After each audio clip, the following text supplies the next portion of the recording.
just always getting down to first before anything else as a framing, even in an initial chemistry call, is what do you want? What's your heart's desire? And then in more business speak, what is your objective for wanting to hire a coach? And it goes everything from a span from, just becoming a more effective leader, either in the current role or in their aspiration to a role they're going for, or successfully onboarding in a new role. I'm just sensing the different circumstances in someone's career. And in every case, it's increasing their effectiveness as a leader. So the conversation is about their leadership. Right. And in that, though, too, I always ask, what is your level of engagement on a scale of 1 to 10 in your current work and what you're doing? And if they answer below an 8, I say, if you would work with me, there'd be something else on the table, because I'm always carrying as a big A agenda, what is my client's meaningful work? What brings them alive and fulfilled in their work? And if it's not what they're doing or in the company they're in, we want to talk about that. Therein lies another, really, a way what we as coaches can help our clients is the courage and the guidance to find right work. And also to be courageous enough to, have a trusted person to admit to that. And sometimes, in the executive coaching, people do take time to get to that level of what you said. What is the real you wanting? Is this company really fitting with your values? Do you really enjoy your work? Are you able to express yourself? So it's always moment when you arrive to this moment of truth, isn't it? It is, and it does take, you brought up, Zoran, the importance of the trust, the cultivation of trust, which is, just jumping to that, even when someone's looking to hire a coach, you have to feel that. Can I trust this person? Because of exactly that. Because you don't know what we as coaches meet somebody, what is really happening for them in their lives and their work. But create that kind of a space for someone to go so deep, to be able to look at those harder questions. Because as you said, it takes courage. Yeah, absolutely. And, I think that when people look into hiring executive coach, they need to show up courageously in their life in a way that they need to be willing to be open. They need to be willing to be exploratory. They need to be willing to look into their improvements. They need to be able to, see themselves through the lenses of the coach as well, to have some of the mirroring, some of the leveling. So for me, all the executives that I know who are courageous enough to step into the space of executive coaching, they always have my admiration, so to say, because it takes that step, that takes willingness, and, they need to work to a little bit of resistance to get there, isn't it? It's true. Yeah. It calls to mind. I often use the phrase, what got you here will get you there. And so there's that point, or in the mastery curve of what unconscious incompetence, then conscious incompetence, to conscious competence, to unconscious competence. I always find that sweet spot is that courageous moment when someone is wanting to make conscious the areas, their gaps, which in that mastery curve they would call the unconscious incompetence, so to speak. And it is courageous because you have to, I guess therein, Zoran, lies, and I know you and I have talked about this for years, is the real transformational work happens at a mindset level. The courage it takes to go into where your limiting beliefs are, any aspect of perspective, beliefs, systems, including beliefs about even your identity and who you are, that prohibits, that are is the real obstacle to getting to where you want to be. That takes courage. Yeah. And so in your work with the executives, you mentioned at the beginning of this recording that you believe that the executive coaching, it's all about, leadership development as well. And there's so many different instances. Why would the executive come into the space of executive coaching? And we will explore this in our conversation further. But I would love to ask you, what do you love about coaching executives? What is that something special that you enjoy as a coach? When you have somebody from a, let's say, international organization being in charge with a huge budgets, making very important strategic decisions, being accountable for so many people, and they come into your space. What is that you love about this encounter? Oh, so many things. I love large systems organizational complexity. The actual context that that people I've had the honor to coach are really brilliant people. So many of them in the technology spaces. I am in the San Francisco Bay Area.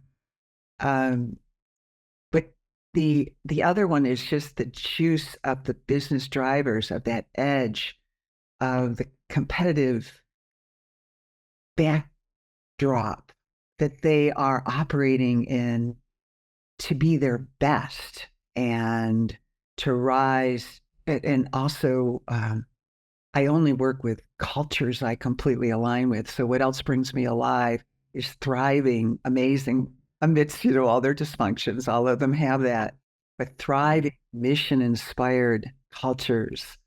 And it's so exciting to be on the ride with them in that business context.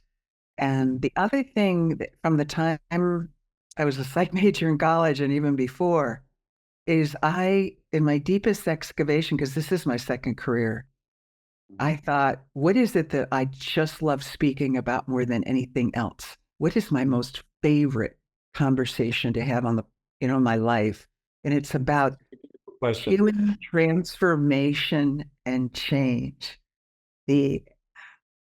Just the amazing experience of being able to assist someone to really grow, to transform, to expand and change, and to engage them in the conversations to help them awaken to more and more masterful levels of leadership and impact in the world and fulfillment for them in their lives. I just love seeing that.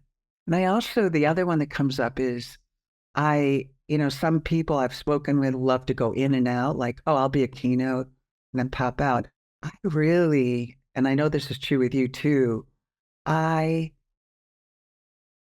have so much fulfillment in being with someone, like taking on another human being for the whole journey, our whole human experience of being alive, for a long term. It's a real commitment to another human being, to be that. And exactly. Be that way shower, to be that guy, to be the coach, and to commit to their life. And, I honor that about you, because you're absolutely right. I'm more a keynote in and out, and you have a long-term commitment. And we do know that it takes time for somebody to grow and somebody to evolve. And this is something that is so misunderstood when it comes to coaching as a discipline, or executive coaching as a niche within coaching, that we come in and fix things immediately, very quickly, and then we move on. When what you're saying is that you partner, and what you really enjoy about that whole journey is that there is a journey, there is a timeline, there's a partnering, and then journey. Love it. Yeah. Yes, journey. And isn't it something, Zoran, and I know you know this from your own experience, of that joy when see the potential in the other. And the skill of a coach is amidst seeing the potential and championing that person to grow into that you absolutely meet them with greatest respect, with where they are, with no judgment, complete meeting. That's, I think, the sign of the highest respect, is to meet them where they are. And that's the skill. And then just tracking always where they are and then mirroring that back. And yet, isn't it something that thrill when there's the aha? Absolutely. You never know when it will be, but like the aha of like, there's the aha. And because people are always curious about people, and they're curious about you. I know that the audience is. So how did you manage to attain that level of your personal development when you can put yourself as a coach in this state of non-judgment, highest regard, appreciation, being able to create that space when somebody can really feel that from you, that they can be 100% themselves, because it's not an easy thing, you know what I mean? So, I'm just curious if you can just recall certain things from your life or certain important points that can actually help you create that state that now positions you in some of the leading executive coaches in the world. I immediately go to a 1995 conversation I had with a coach, and I didn't know that that was the profession I was calling, I should say, that I would end up engaging in the year 2000.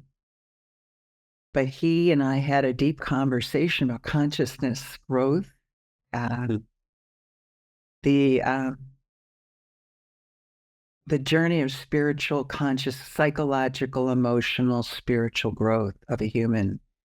And as a coach, he told me you cannot take another human being where you're not able to go yourself.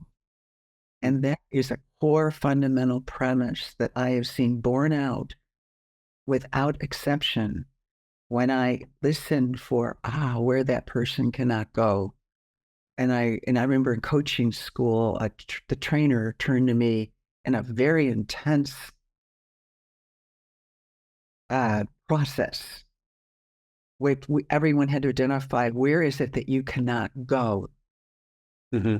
And I was surprised at, whoa, if they can't go there. I was just listening without judgment, but I went, I don't think you're going to be able to be a coach, because cultivating a capacity to be with what is, no matter what, and the practices that I've had to do. It's do the work so you can do the work, I think, in essence, would be another thing I'd say. I'm still constantly doing the work so I can do the work. And just years, decades of teachers, mentors, transformational initiatory experiences to do my own journey of healing and understanding the nature of how one becomes whole, and so many different concepts of my own inner meaning making system, plus a fascination with how people make meaning out of where they are and learning more about that, all to create a never expanding container to be able to hold more and more complexity, intensity, the ups and downs, like a big container to hold, but also a vessel, right, to allow it to come through. Yeah. And I love what you're saying, because in that state that you have just described to us, and how did you get into that, we are able to hold that intensity, we're able to hold complexity, we're able to even hold the stress, that is so detrimentally, used as a very negative word, but sometimes stress can also be positive in a way if you expand our capacity to hold it, right? So for you, what I'm hearing as well, that you're growing into that position when the executives can work alongside with you to grow their capacities to become that best possible versions of themselves, right? Yes. And another comment that I've thought about on the journey as a coach in ever-growing capacity to coach at higher and more complex levels.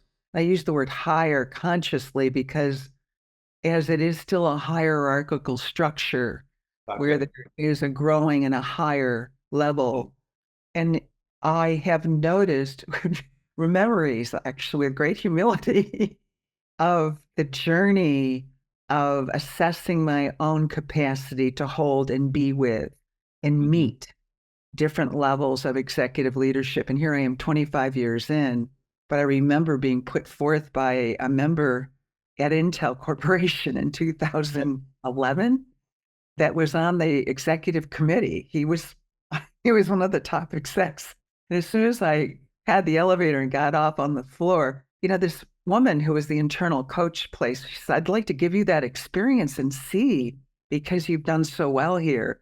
And as soon as I got off the floor and met the EA and walked into this office, I just thought, okay, you've got a ride here, but I wasn't ready. Yeah, there truly is if you want to call it notches on a belt, there's a process. And I'd say that to whomever would be looking for a coach. it's listening to this call. You really want to assess the coach's capacity to meet you where you are and to be able to hold a space. Yeah. You know, I think about that then circa 2019 when I walked into the CEO's office and realized it wasn't even an interview of this company I've been in for now over 5 years. And I was completely comfortable. You know, and I went, isn't that interesting? You know, that we do the work, right? We expand, we mature.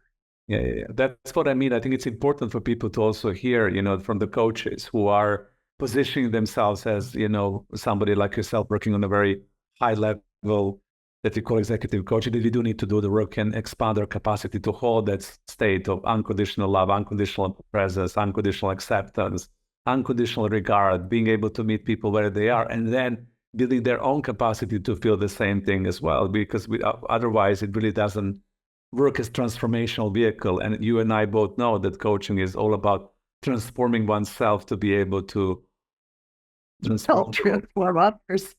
Isn't it true? Because it's interesting where I might hear something and I realize it's a personal trigger for me in my life. And I remember coaching skill was going, Dina, I just want to give you feedback that I'm experiencing this. And if I am, I'm wondering if other people are too.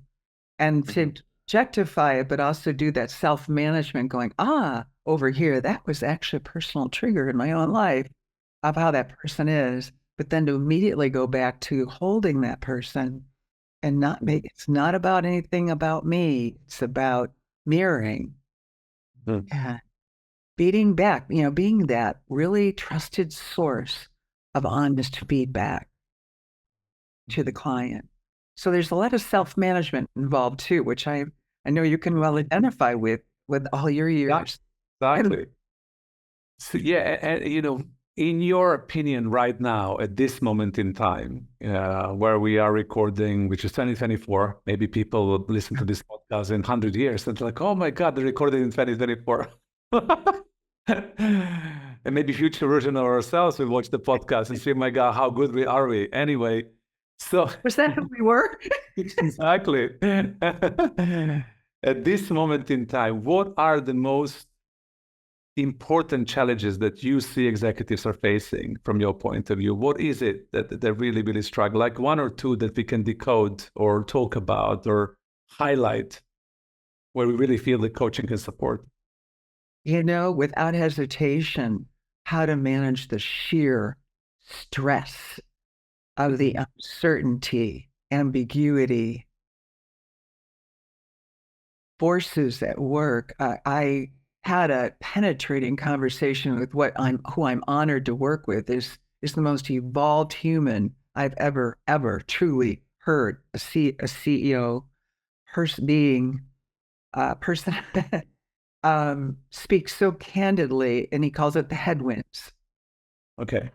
Literally to be able to help them and to be with, to understand masterful levels of which this person has many inner resources, but to help an executive cultivate the inner resources wherever they are, like listening for where their spiritual anchoring is, wherever they go for some sense to have all the blood go to the neocortex for decision making.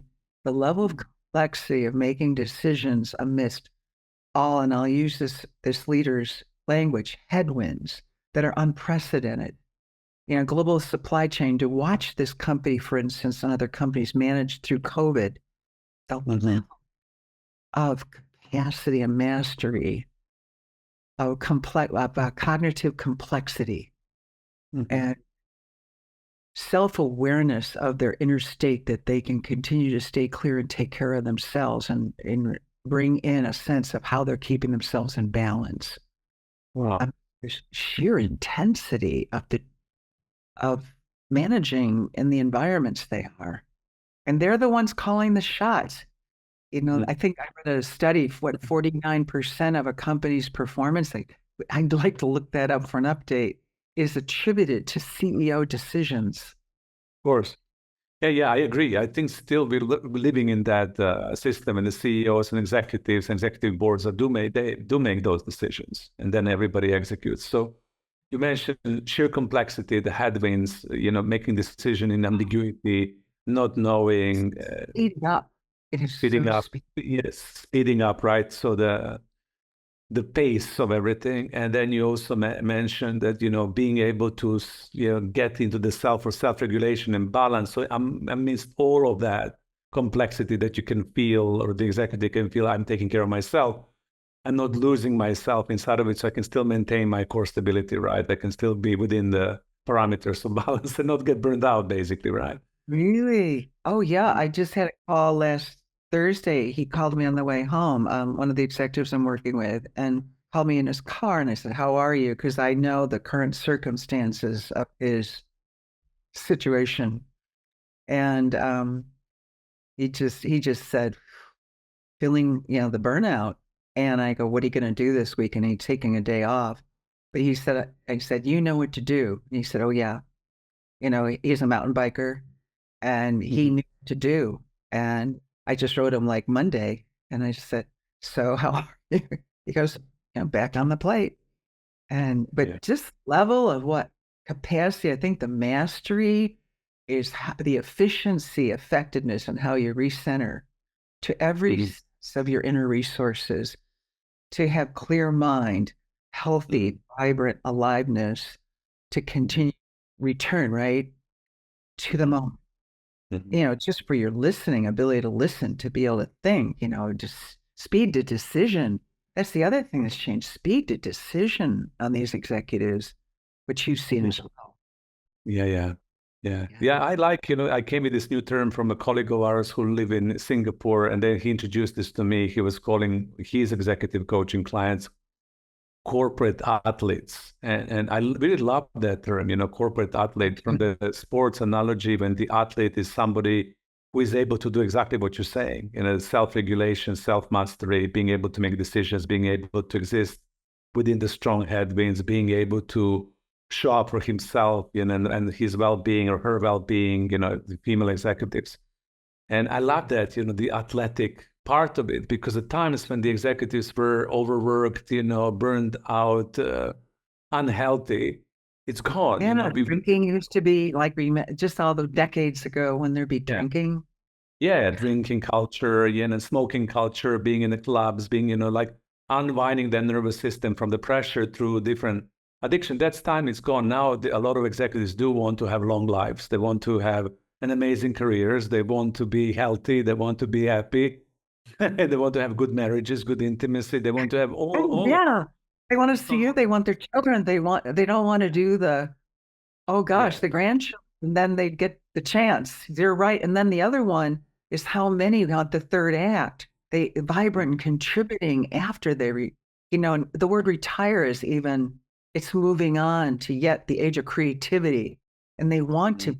to, if your health goes and your legacy Everything goes, goes. your health, everything goes. I Love think the third act, when we need to maintain and sustain our health in the third act, and also that's the space of wisdom as well, isn't it? When we are truly, experienced, then it's good to share. it's true.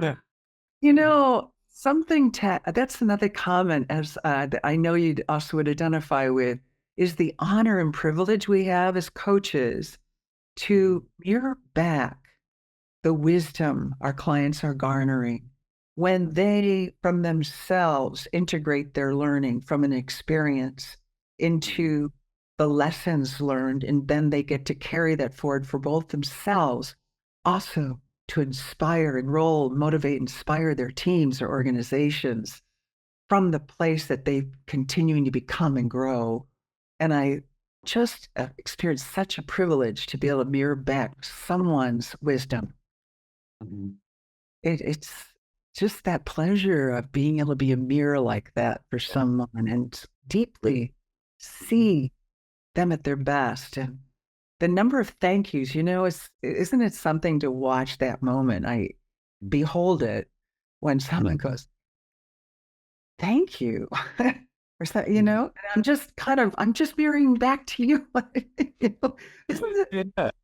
Maybe. The beauty of That really sound like. it's interesting. Someone said corporate coaching, executives, I go, you're all humans. Yes. Yeah. Absolutely. Humans, whole persons. Humans making beautiful and important decisions for all of us, humans who are running the business world that impacts political world, that impacts economy, that impacts, government, that impacts everything. So then they have a lot of executives that have a lot of important decisions and choices to make for all of us. Now, Truly, Zoran. what is Make a comment on that?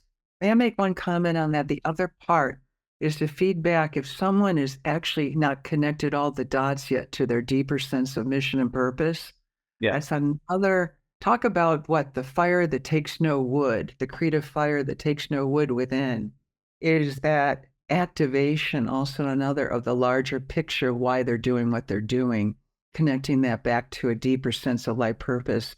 That's another piece and a benefit because you need all you can get to face, of what you draw from within, right? Of your own life force and your own desire to make that difference.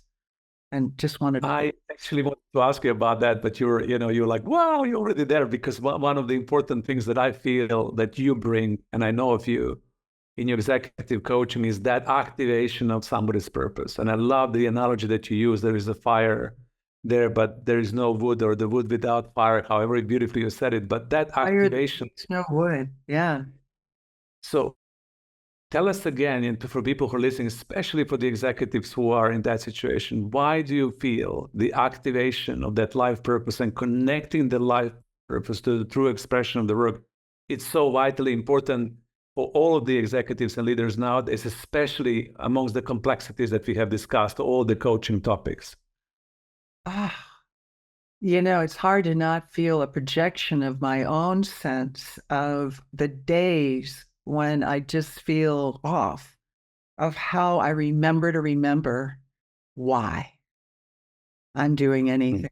And I just, from the numerous cultures I've worked in, sometime I did an exercise. I've been in actually about 38, 39 different companies over the years, plus 14 years coaching one-offs, short-term engagements through the Global Institute of Leadership Development with 8 clients a year from different, but it's something, the vast plethora, the one commonality that I have observed is there's nothing more important besides knowing who you are and stepping into what, being comfortable in your own skin, that part of the journey, than knowing the why you're doing what you're doing. And you're just thinking of it all in terms of the fire of your own inspiration, of what inspires you on a bad day, on a difficult day, just to remember why. And then to expand from that, how good could it be to be in a mission-inspired company culture, that has a mission? So there's only your own personal mission, purpose, and then there's what organization have you joined and what they're up to. And it doesn't work if there's not an alignment. It won't ultimately work if there's not an alignment of purpose. I heard a Leiter. Oh, go ahead. I'm sorry. You go ahead. I heard Richard Leiter was involved. He wrote What Colors. No, he didn't do What Colors Your Parachute. He's done a lot of work with purposeful leadership. But he said there's the 2 most important days of your life are the day you were born and the day you found out why. Mm-hmm.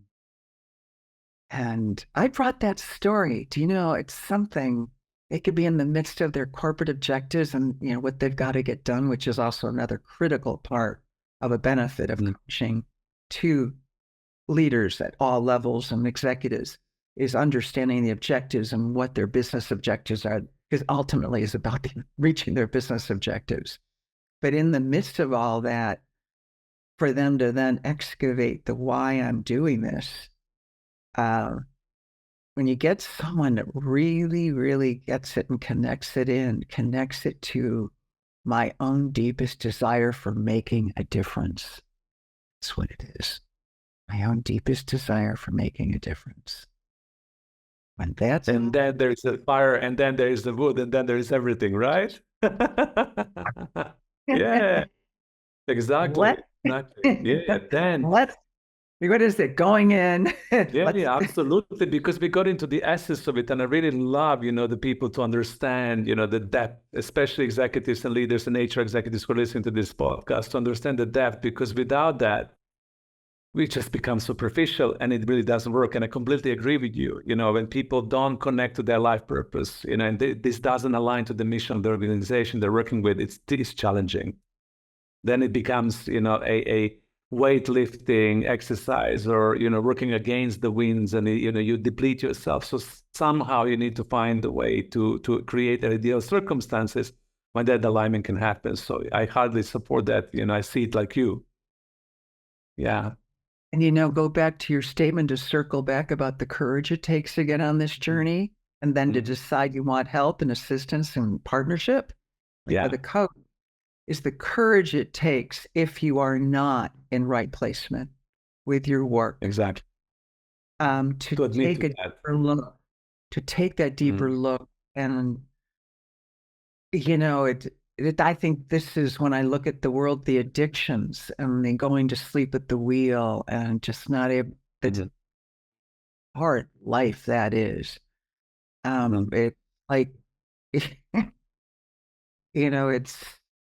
there's so many rewards to being awake, to take it, to the whatever pain there is. I think there's a saying, it's Anais, I'm not pronouncing Anais Nin. There comes a time when the pain to remain in the chrysalis is more difficult than to free oneself up and to move out. Now, that's, of course, getting very, very far into the soulful, spiritual, like metaphors there in some of the poetry of our time. But I just really have the deepest respect for whoever embarks on this, whatever the context they think they're getting into for. Exactly. Because usually it's surprising. For me, it's always surprising. This is the reason why I've opened with courageousness, because, sometimes in my past in coaching executives, they even kept the coach as a secret. They were really, seeing that as something is wrong, or they have a weakness, or because you have a weakness, you have a coach, and the coach is going to help you fix. When in a real reality, every high-performing individual, from the politics, from music industry, from celebrities around the world, from sports, always has somebody to support them to maintain that performance, to process themselves, to go through the peaks and lows, and to accompany their life. So I think that is a big sign of strength and also courageousness for any executive to say, I would love to work with a coach. And I really hope this will be inspiring for all the people who are listening and people who are considering doing this. So we're coming to the close of this podcast, John. How would you like to leave audience? Anything that comes naturally for you to share to close, or how would you like to leave people with? What is your call for action? Any, wisdom or anything that comes to you at this moment in time? I think I'd like to leave with everyone just saying, ask the question, what is your heart's desire? What do you want? And then know in your heart, find that place, do the work to know that you can achieve, you can get, you can create what your heart's desire is. And that is an overarching statement. And in a business context, it might be that next position. You can do it, but it starts with the courage to really look deeply. What is it I really want, especially if you know what you're doing right now is not that. Mm-hmm. So usually I begin this podcast by introduction, but it was a different one because I have a very good friend on the podcast. I mean, you are with friends, you just start with the chat, you start with the coffee, you start with the tea, you start with the connection. So I was thrilled, and I'm thrilled that I have had Joanne Brem with us today. She's, as you know, seasoned executive coach and leadership expert. She's one of the most advanced leadership and executive coaches in the world right now. I can say this. Her leadership is outstanding in this industry. She has over 20 years of experience in working with leaders across different industries. She has helped countless professionals unlock their full potential, discover their purpose, navigate complex business environments, and achieve remarkable success. What I love about Joanne's approach also is that she's deeply rooted in the personal development, holistic growth, and spirituality. And she ensures that her clients not only excel in their careers and businesses, but also have deeply fulfilling life. And I hope that you have felt it from Joanne. All of the information about Joanne is going to be on her website that is referenced to this podcast. Thank you so much for tuning in TNM Coaching Unplugged and Zoran Todorovic Interconnected Podcast. I'm really grateful and happy that our community is growing, that people are loving what we create week after week. And I hope that you're going to enjoy this one. This one was a good one, right, Joanne? Thank you so much for coming. Thank you. A pleasure. Bye, everybody. Bye.